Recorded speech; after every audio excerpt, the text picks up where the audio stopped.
नमस्कार, कशा आहात सगळे? तर पुन्हा एकदा आपलं स्वागत आहे पायल रेसिपीज मध्ये। तर आज आपण मस्त अशी व्हेज भुर्जी बनवणार आहोत। तर ही भुर्जी कशी बनवायची चला आपण पटकन बघूया। तर इथे आपल्याला सगळ्यात आधी 1 वाटी सोयाबीन घ्यायची आहे। यामध्ये आपल्याला 1 ते 1.5 ग्लास एवढं पाणी ओतायचं आहे, म्हणजे सोयाबीन जे आहे हे छान असे यामध्ये तयार होतील। आता आपल्याला सोयाबीनला अगदी 5-7 मिनिटांसाठी छान असं उकडून घ्यायचं आहे, म्हणजे सोयाबीन छान अशा नरम पडतील आणि जी आपण भुर्जी बनवणार आहोत ती अगदी मस्त तयार होईल। अगदी डिफरंट रेसिपी आहे, तुम्ही शेवटपर्यंत बघा, तुम्हाला सुद्धा आवडेल। इथे 5 मिनिटं झालेले आहेत।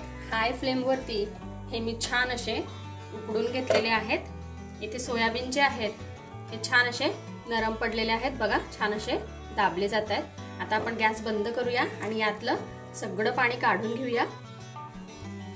तर बघा, आता हे जे उकडून घेतलेले सोयाबीन आहेत हे आपल्याला छान असे रेडी करायचे आहेत। तर यामधलं जे पाणी आहे हे आपल्याला छान असं अशा प्रकारे काढून घ्यायचं आहे, म्हणजे यामध्ये पाणी राहायला नको। इथे मी सोयाबीनचं पूर्ण पाणी काढून घेतलेलं आहे। आता यामध्ये आपल्याला पाणी वगैरे घालायचं नाहीये, हे आपल्याला जाडबारीक असं वाटून घ्यायचं आहे। चला तर मग हे करून घेऊया। तर हे बघा, अशा प्रकारे आपल्याला हे वाटण तयार करून घ्यायचं आहे। आता इथे आपल्याला कढईमध्ये थोडं तेल घालायचं आहे।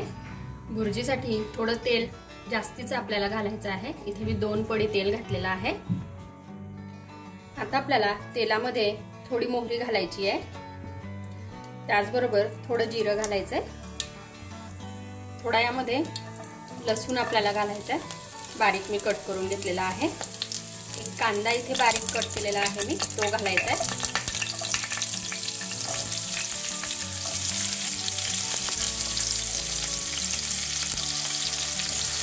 हे आपल्याला हलकसं परतवून घ्यायचं आहे, खूप कांदा इथे आपल्याला होऊ द्यायचा नाहीये तेलामध्ये।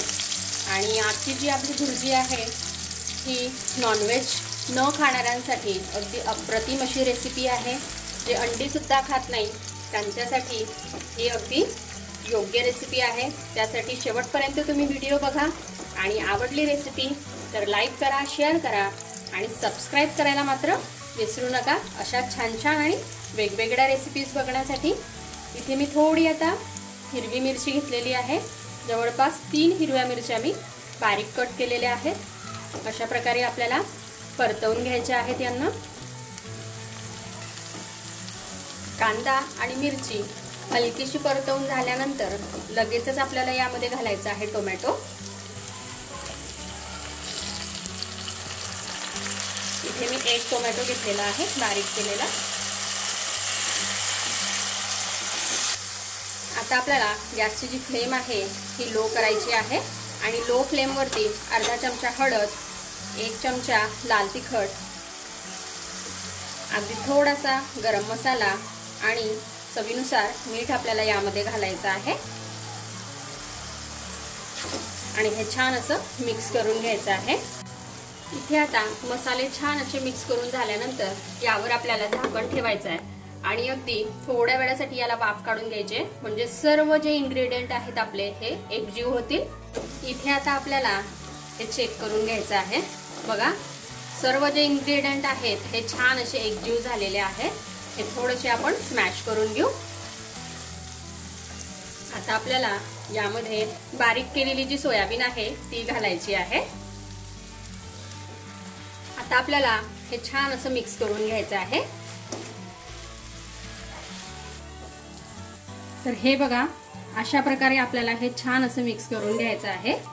आता आपल्याला थोडासा यामध्ये किचन किंग मसाला घालायचा आहे, म्हणजे मस्त अशी भुर्जीची टेस्ट येईल।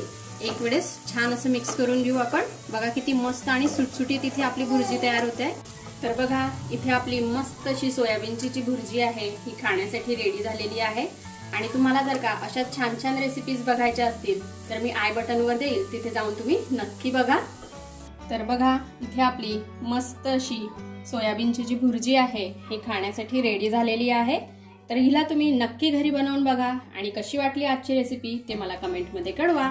आपण भेटूया अशाच एका छानशा रेसिपी सोबत नेक्स्ट व्हिडिओमध्ये. तोपर्यंत आपली काळजी घ्या आणि जाता जाता चॅनलला सबस्क्राईब करा. Take care. Bye bye.